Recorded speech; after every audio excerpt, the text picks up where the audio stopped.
If you've ever thought to yourself, I'm not good enough. I don't have what it takes.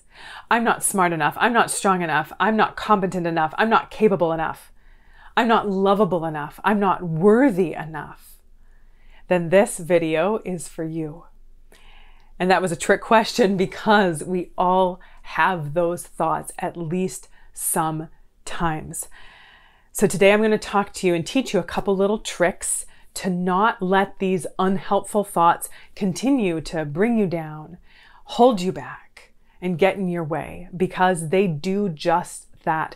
When they come in and we let them win, they decide so much of not only how we feel, but how we show up in our lives.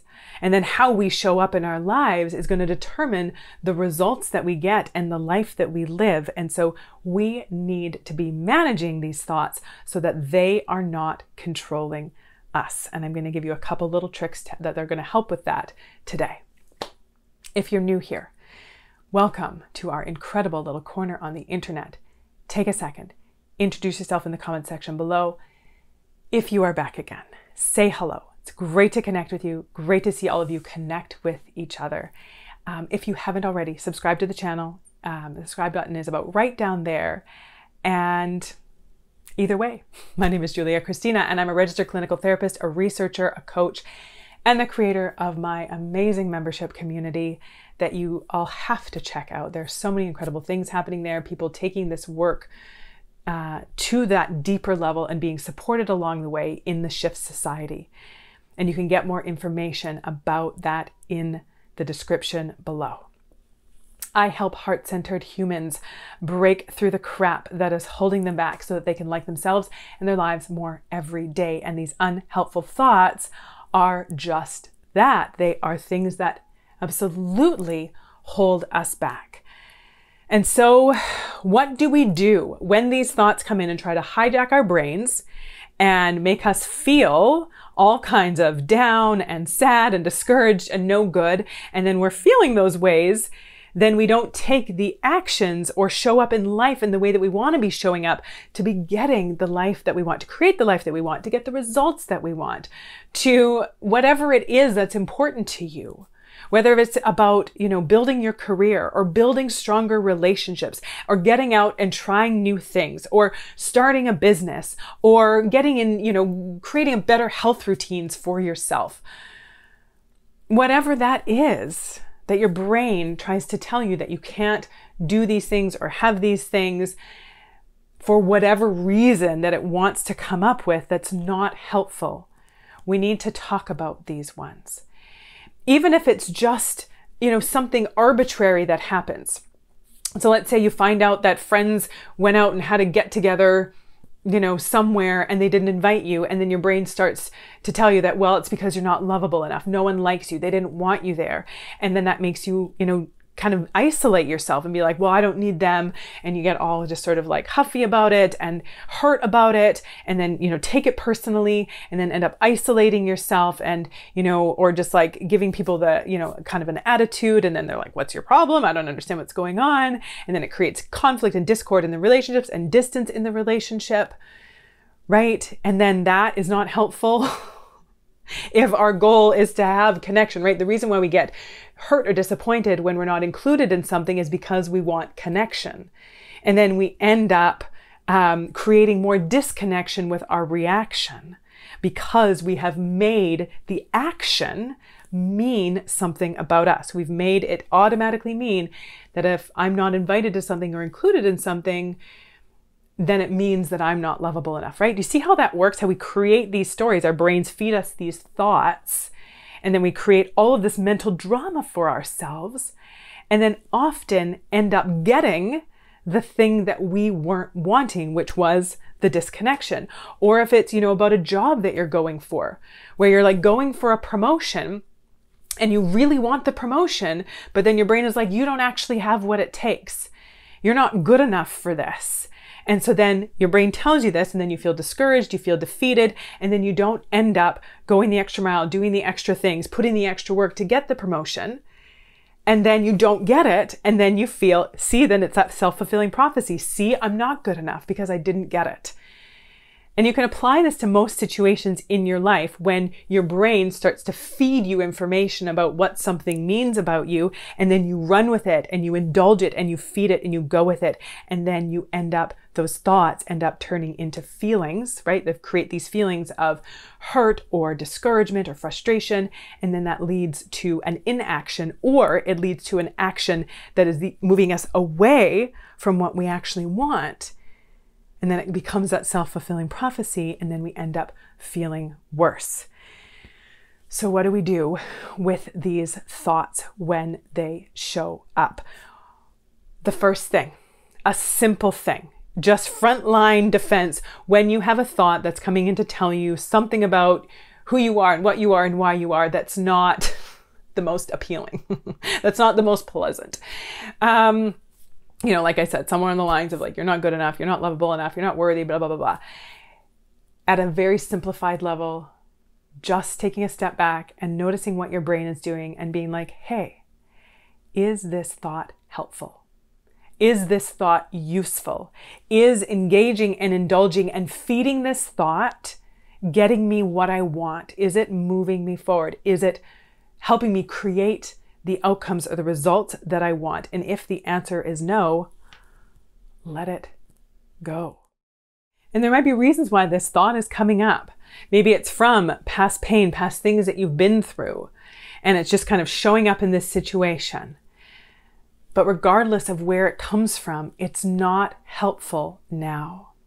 So being able to just say, hey brain, for some reason, you're coming up with this thought about why I'm not good enough, don't have what it takes, not whatever. It's just not helpful, and I'm just not buying into it. And something else that we often do without even realizing it is that we end up fighting for the unhelpful, self-defeating thought. We fight for it. And what do I mean by this? So let's say that your boss gives you some feedback on an assignment or a proposal or a project or whatever it is. Your boss gives you some feedback on it, and it's constructive feedback, we'll call it. And then automatically you think to yourself, oh my gosh, I got criticized for this, so that means that I suck and I'm no good and I don't have what it takes and I'm a failure, I'm an idiot, or whatever that is. And then you start looking for other instances where you haven't done your best work in the past. You'll be like, oh yeah, and then a few months ago I had that colleague that made that comment during a meeting that kind of shut down my idea. And then last year I had my mother who was criticizing what I'm doing with my life and kind of made some sideways comments about my life choices. And then I had this like third grade teacher that when I handed in, a piece of art, they said that it looked like a bunch of scribbles and it was no good. See, I can't do anything right. I'm a loser. I'm a failure, right? And then we end up fighting to keep that thought that I'm not good enough or that I'm a failure. That we come up with all this evidence from any situation in the last, 30, 40, 50 years to confirm that. We fight to prove that thought right. Instead of fighting for the thoughts that you want to have. Fighting for the beliefs that you want to have. Did you know that you had a choice there? That you don't have to fight to keep yourself feeling miserable? You don't have to fight and continue to come up with all the reasons why you suck. You actually don't.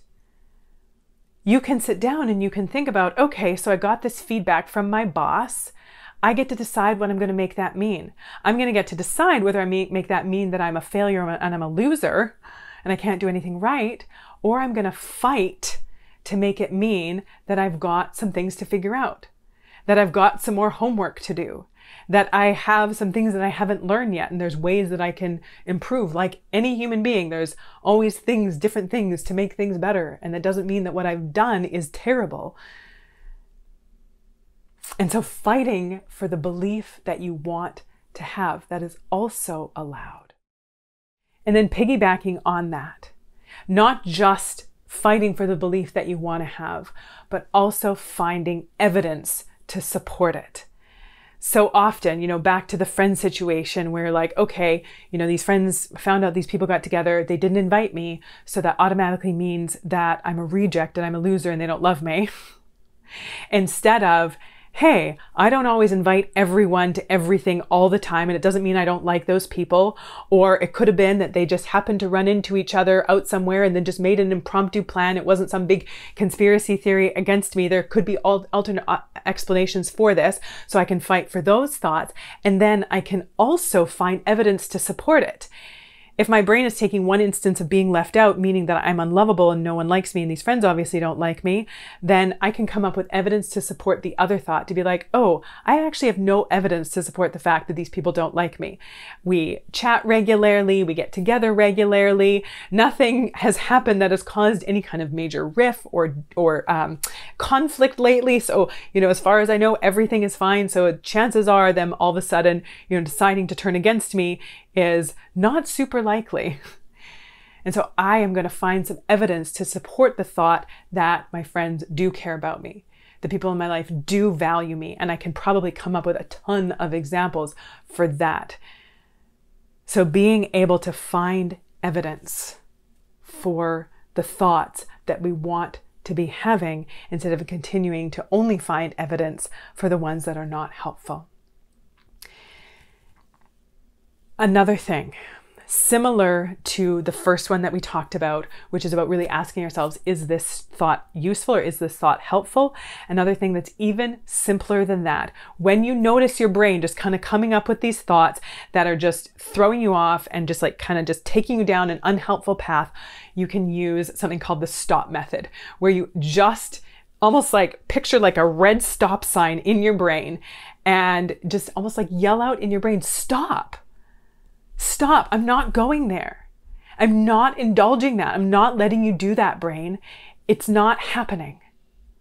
And so then just simply that, just saying, stop, not today, not happening, not going there. And then just get back to whatever it is that you were doing before your brain tried to fill your head with a bunch of garbage. So just simply yelling stop, picturing stop, and getting it to stop. Now, I gave you several things to do here because you might find that you need to run through a few of them depending on the situation and depending how relentless, how stubborn that thought is. That you may need to try a few of them before you find one that is going to work.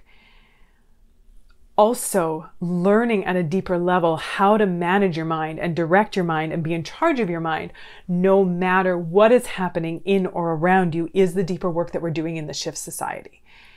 So you can get on the waitlist for the Shift Society in the description below. You're going to want to get in the waitlist, in the description below, because the waitlist always gets to find out first when we open up registration.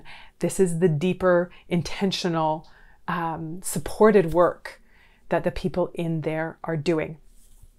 In the meantime, building your self-trust and learning how to not let your brain just run away with itself comes from being able to trust yourself, building your relationship with yourself so that your brain isn't automatically looking for the worst things to think about you.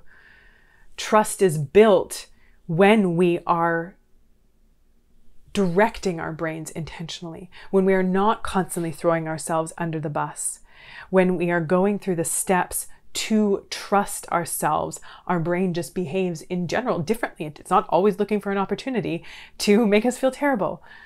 In any trusting relationship, when there is a foundation of trust, things are just, they're better, they feel better, they run better, they connect better. So grabbing my Simple Steps to Self-Trust guide, say that 5 times fast, in the description below to get you started on that while you wait for the Shift Society to open. What connected with you here? Which one are you going to try first? Would love to hear in the description below. And if you found this helpful, please do hit the like button. It helps to get, with the YouTube algorithm, helps to just get it in front of more people. Also sharing it helps a lot too. And subscribe to the channel. If you want to stay connected to know when the next video comes out, then that button is about right down there. Get on the waitlist for the Shift Society. Get that Simple Steps to Self-Trust and start building that today. And until next time, take good care.